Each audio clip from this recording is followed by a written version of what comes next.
Hello, everyone. I am delighted to announce on this conversation that I am being joined by two outstanding writers because they have come up with the book, "The Elephant's Rise in the East," and in the entire conversation, we'll be talking about the larger and broad ideas that what made them write this entire book, and that will be a big contribution to the foreign policy paradigm.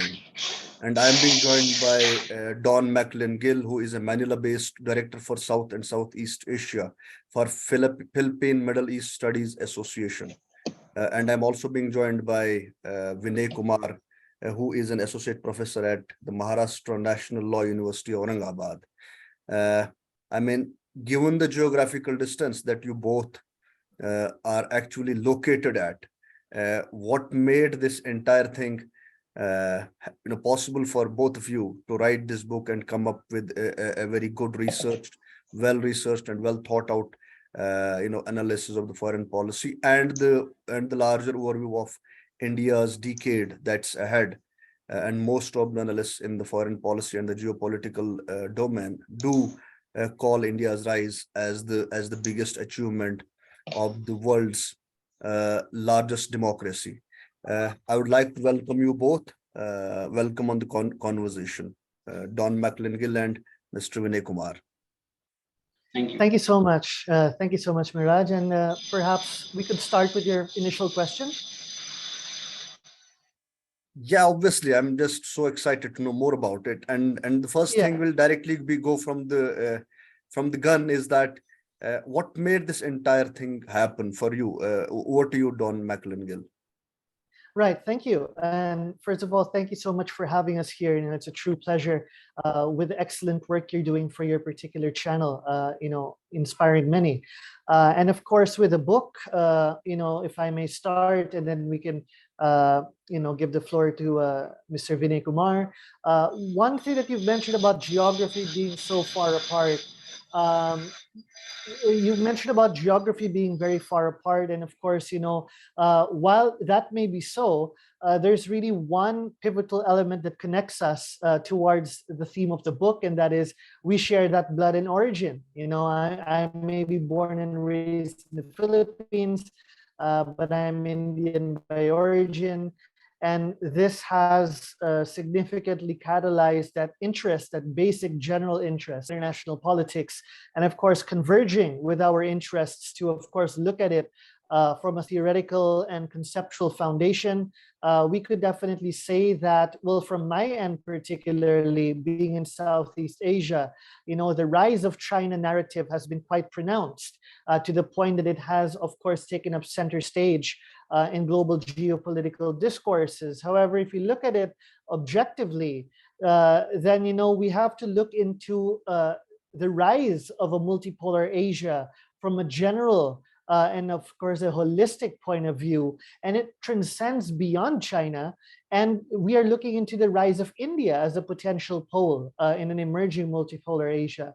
So it's this particular issue, this concept that we sought to really expound on the book with the significant foundations of our dear contributing authors as well. So this is basically the catalyst for that book. And perhaps Mr. Vinay Kumar would like to expound on that further.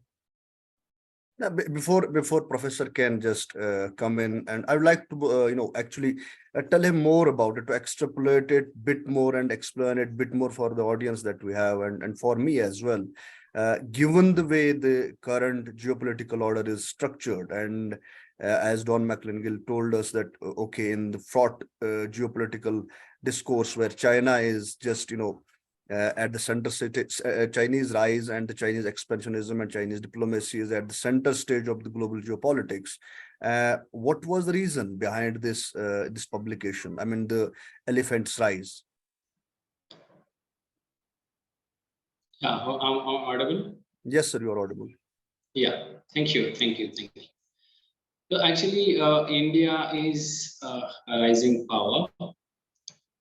Now, India is going to lead the world because of its economy, because of its geography, and because of its science and technological development.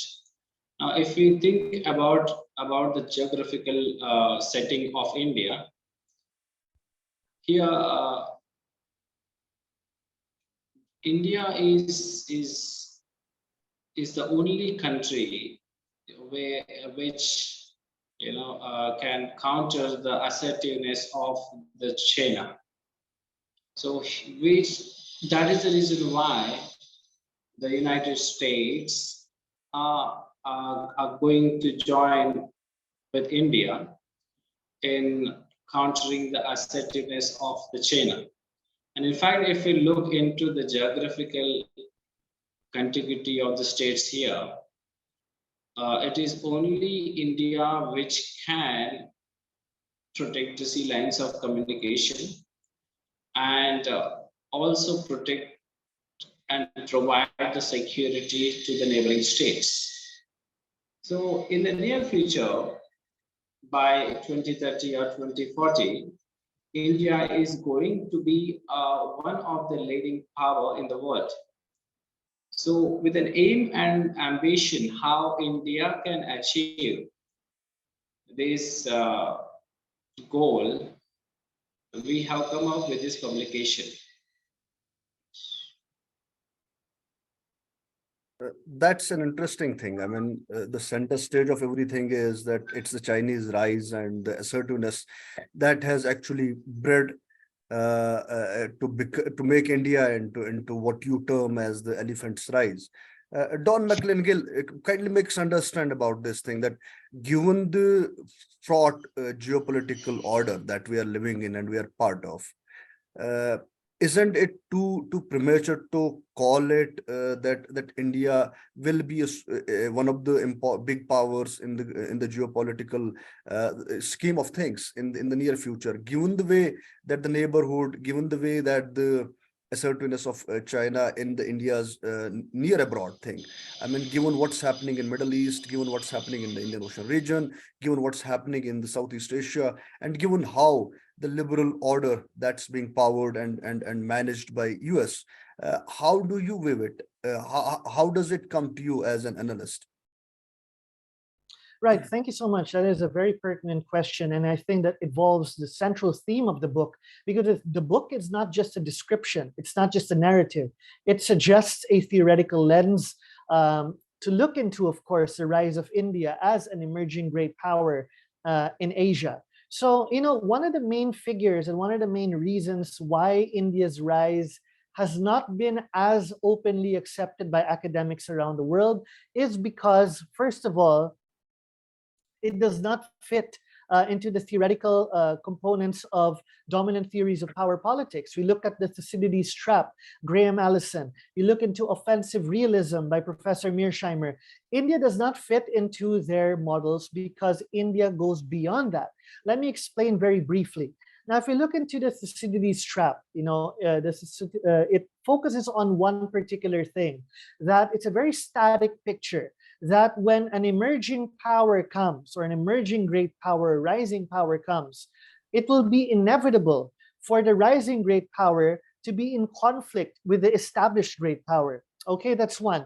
So there is a static narrative of conflict between the established great power and the rising great power. Okay, so that's when alarm bells are ringing, and the established power will definitely constrain, or of course limit the ability or not endorse the rise of the emerging rising power. Now that's a Thucydides trap. If we look into offensive realism, it's important to note that the problem here is that Professor Mearsheimer indicates another static, billiard ball picture for, of course, the rise of China. We have to understand that, of course, when looking into China's rise, he has painted that all rising great powers would be dissatisfied with the status quo order, with the status quo great power.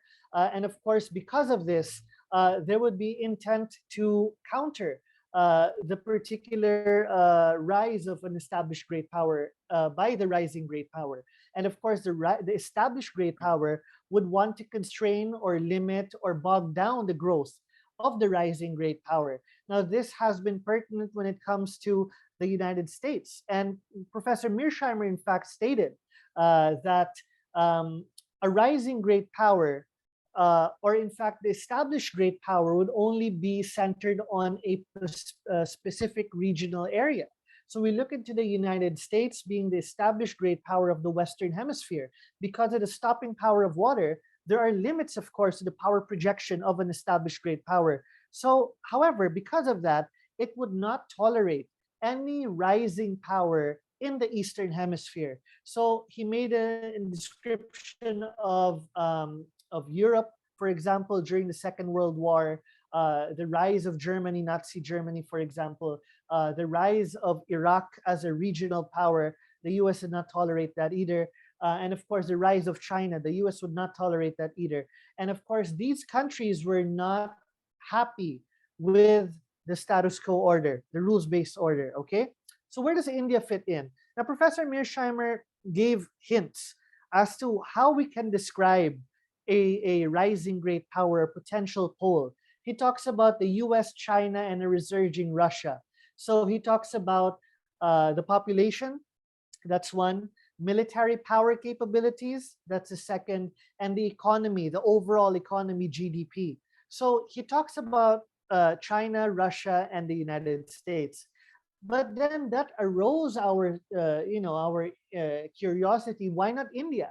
Because India is now currently the largest population in the world, with the youngest population, the second largest standing army. And of course, we have to understand it is the fifth largest economy, larger than Russia's, and it has a bigger population than Russia's. And at the same time, its military capabilities, if you look into the statistics, for example, the firepower index, it is ranked fourth. So because of these statistics, why isn't India considered to be part of the mainstream narrative? It is because India's perception is different from China and Russia and Iraq and and Nazi Germany. India seeks to work within the established rules-based order. And in fact, the US has promoted India's rise on several occasions, the established great power. So there's no such chemistry between the US and India, such as with the US and China, the US and Nazi Germany, the US and Iraq. Okay, so these are the differences that are not accommodated by traditional mainstream theory of power politics, and this is what we seek to correct with the theory of power transition theory. So this talks about an emerging multipolar order with India recognized as a potential pole. May not be as big and as wealthy as the US and China, but definitely a significant force that is undeniable. And when you talk, Dr. McLain, I would like to invite Vinay Kumar to explain this to us. Is that when you said that there is not the theoretical framework, the established theoretical framework that India doesn't fit in, that's why it's not being recognized as the power it is and the place it deserves to be. And then Vinay Kumar sir, can you just explain us what are the things that according to you as a researcher, as a professor, or as the author of this book, what are the things that you come across that you came to the conclusion that okay, it's a rise of the elephant in the East? What are the things that you came across? Yeah, as rightly pointed out by my friend and co-editor McDonald. So here, the economy of the country and the firepower, military capability, and the population of the state, and most important, the purpose of the state, would be the welfare of the people.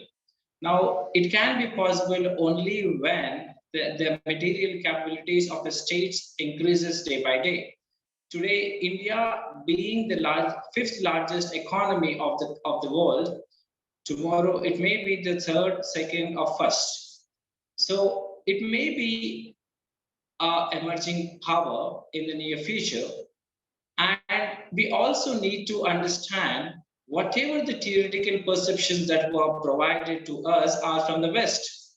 So it is a need of an hour where we need to rethink and remodel and reshape the existing theories to fit to the developing countries also, which gives our opportunity from theoretical perspective to the countries which are emerging. For example, if you take the case of China, when China is trying to emerge as one of the challenger to the existing powers, the United States is trying to dominate in the region.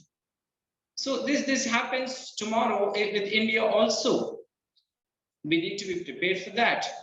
And because of all these factors, if not tomorrow if India is going to rise as a major power in the world, the United States may be assertive and dominant to counter the emergence of the United States, counter the emergence of India also.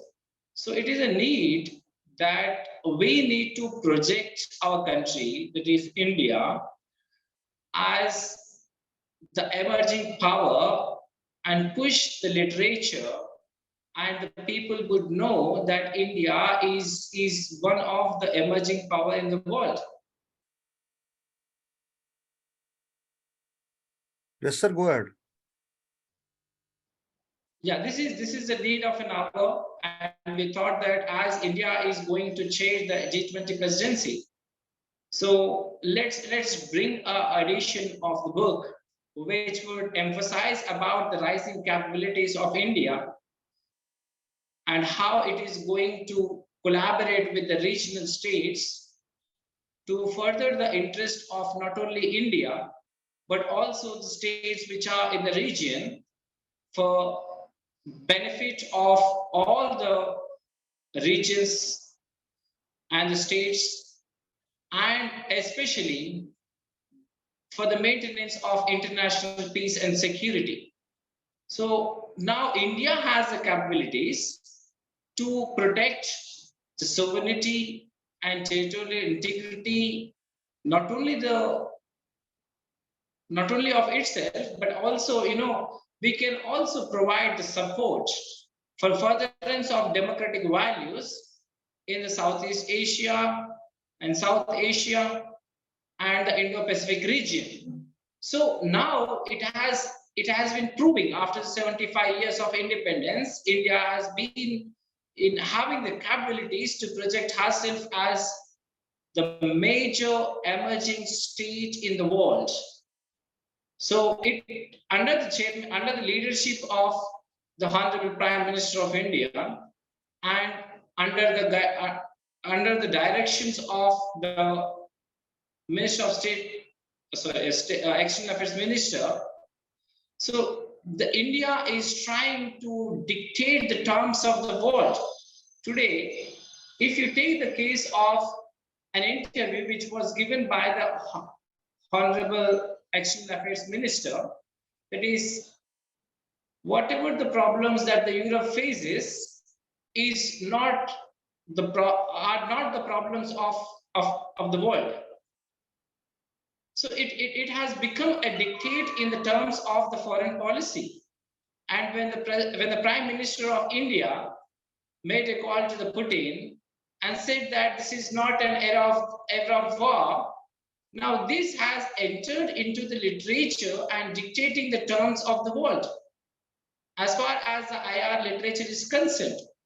So it itself indicates how India has become an important player on the global platform.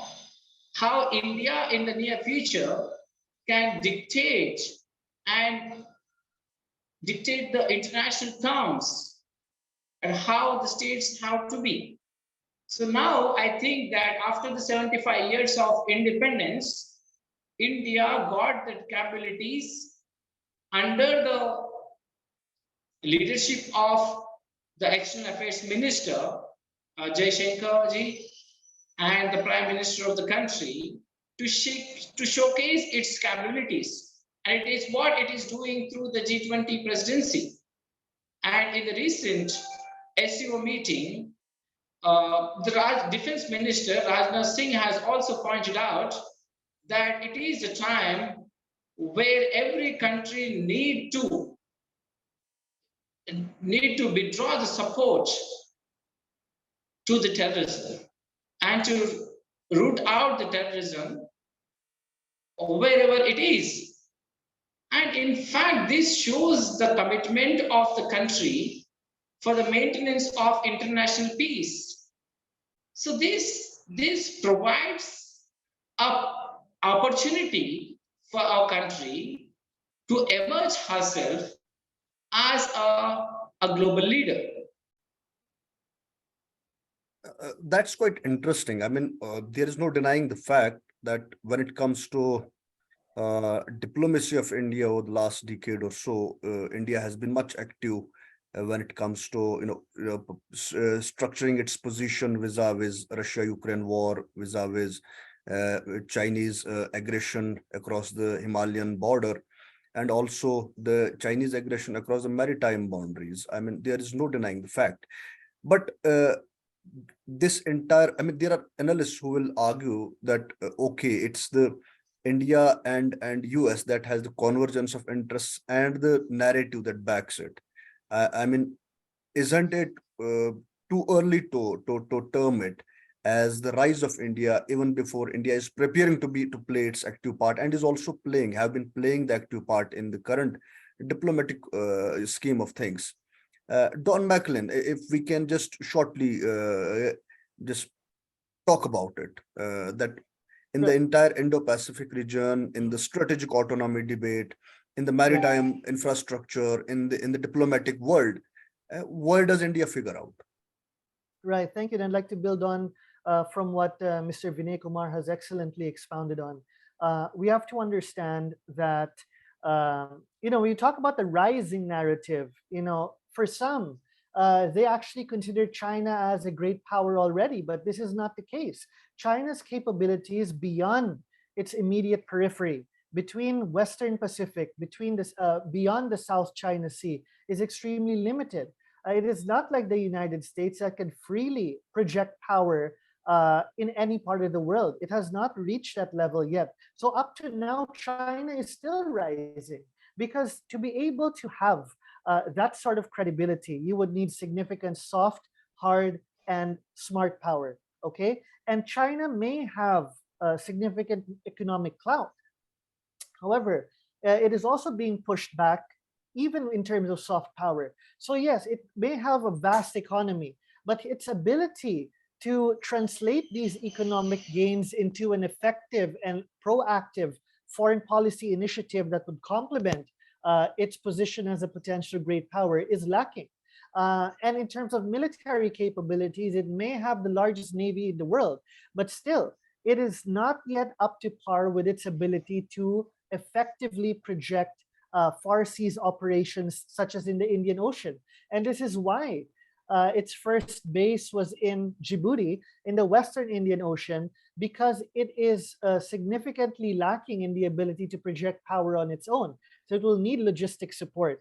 Secondly, the reason why it is in the Western Indian Ocean and not in the Eastern Indian Ocean is because it is aware that it is not able enough to be able to penetrate in the Eastern Indian Ocean with India sitting a watch. So that's one thing we have to understand, is not to over-exaggerate the rise of China. The second point that we'd have to note is that India, unlike China, is in a position to play as a more responsible player in the Global South.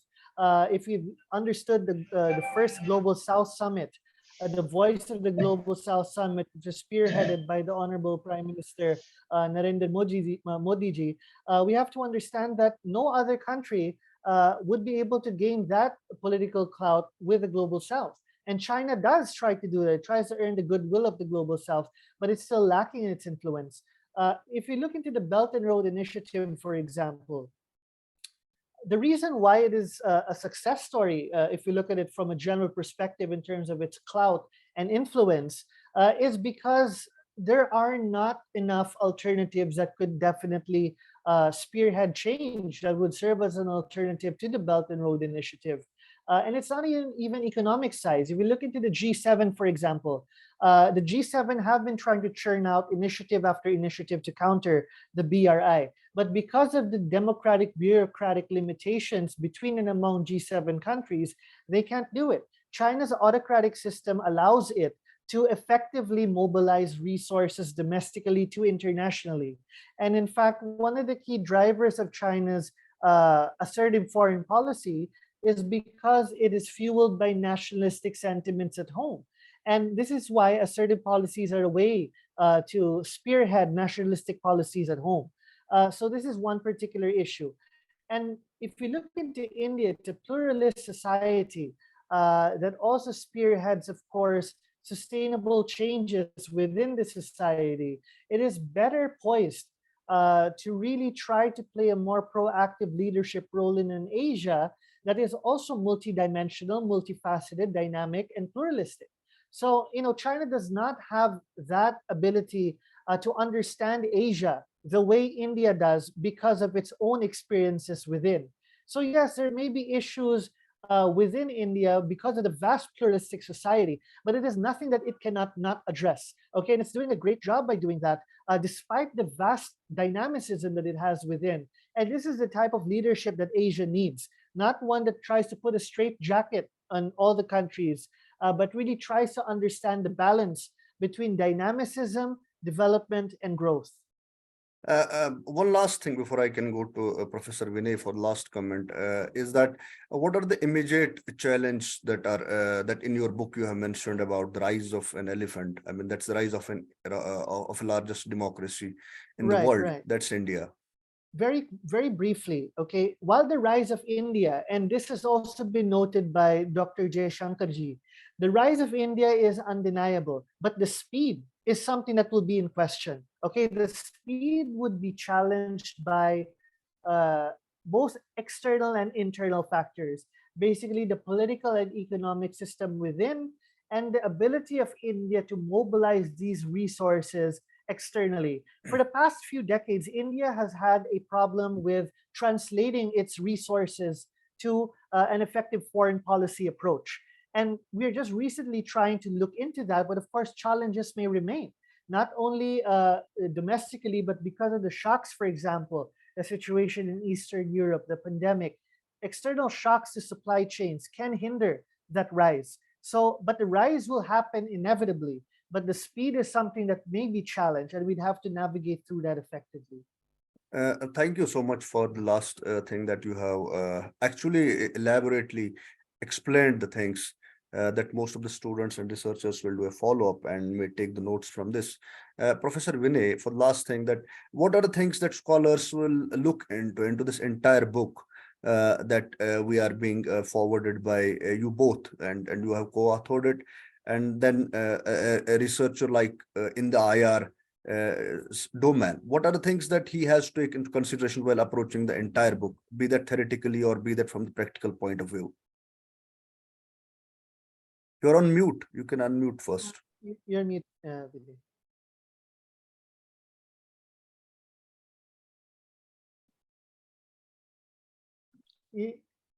No. Your mobile's on mute. Your mobile is on mute. I unmuted it. Can you hear Yes. me? Yeah. Yes. You're audible. Yeah. See, from theoretical point of view, my co-editor Don has emphasized about the power transition theory. But when we think about the practical point of view, that from the past 75 years, if you go into the history of the Indian foreign policy, as rightly pointed out by my colleague, my friend, Don Gill, so we need to understand that India is not jumping into the ambit of the United States. It always has its own foreign policy of non-aligning with any of the major powers.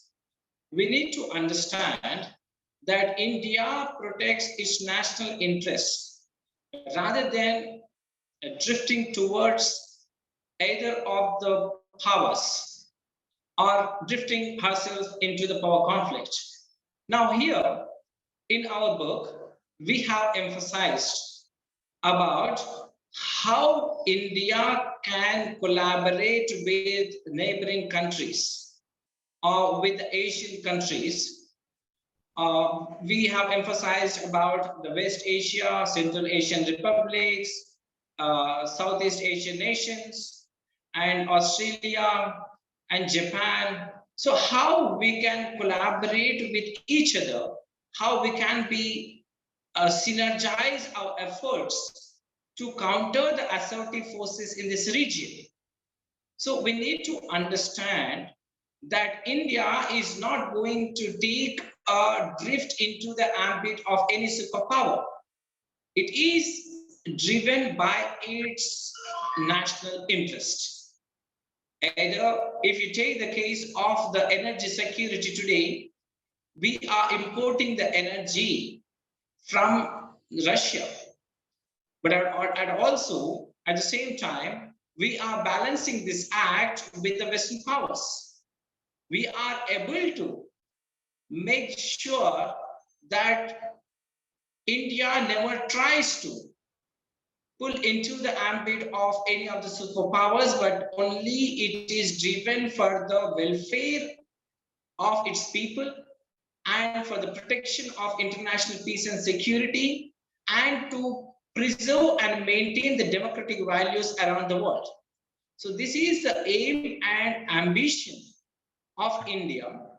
And also in this book, we have come up with how these states in the region can collaborate with each other. For example, if you take the case of Philippines, the Indian government has provided the BrahMos missile to the Philippines for its security, to counter the assertive forces in the region. At the same time, we have a very good relation with South Korea. And in this book, we have emphasized that how the different states in the region and can collaborate with each other to make sure that we can grow with each other and prosperity would prevail in this region. So this is the intention. How India can lead the states in the region is provided in this volume for the practical research and also for the theoretical aspects. Thank you so much, gentlemen. You both joined me on a short notes. Will we stay in touch in the future course of things when it comes to the podcast? I'll be always disturbing you time and again for the analysis. Don McLain, Gill, and Professor Vinay Kumar. Thank you so much. You came and joined me on my conversation, and it has been a fascinating and very insightful conversation to my understanding the way I approach things and understand the international relations. And I will also urge all the viewers to actually get their copy. You can check it from the portals that the book is available at. And from this perspective, thank you so much and have a splendid evening ahead. Thank you. Thank you. Thank you.